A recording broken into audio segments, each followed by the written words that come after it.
Hello, ladies and gentlemen, boys and girls, people of all ages, sexualities, and identities, and welcome back to another comic book review.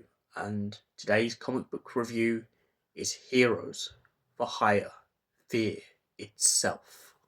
So, the world is in danger, the heroes are pretty much pinned down, and the city has come under ruin. But not just the city, the world as we know it. The raft prisoners have broken out, and the heroes are being called from an underground substation in which a woman named Misty Knight is calling on the intercom and pretty much calling them all to battle. The enemy they're about to face, though, they don't quite know.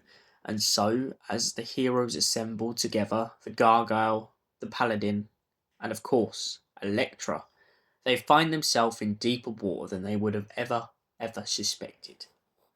It turns out that a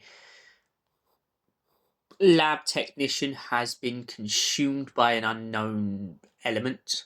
It turns out that Juggernaut has been upgraded. And it turns out behind all of this catastrophe is none other than Kilgrave. This story is very much similar to Avengers Infinity War slash War of the Worlds.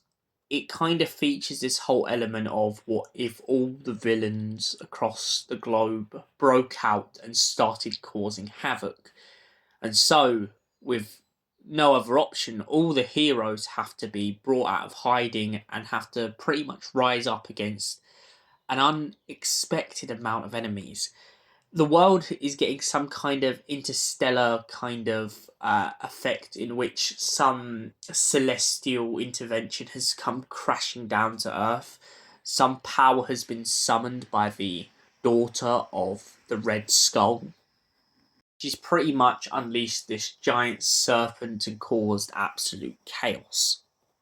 Now, although I mentioned earlier all these superheroes have pretty much been coming together, people like Elektra aren't necessarily gonna just rise up and fight for no reason. She's being paid, of course, and Paladin laughs and says that means she's quite a lot of work, and she says, "Why, thank you."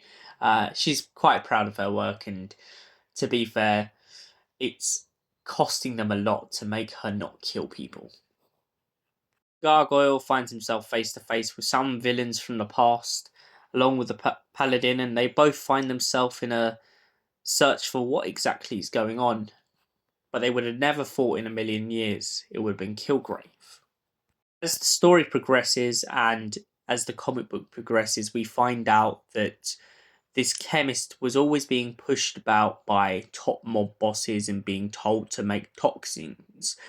But never did he think in a million years he'd ever be consumed by them. And when he is consumed, he finally realizes he no longer has any fear.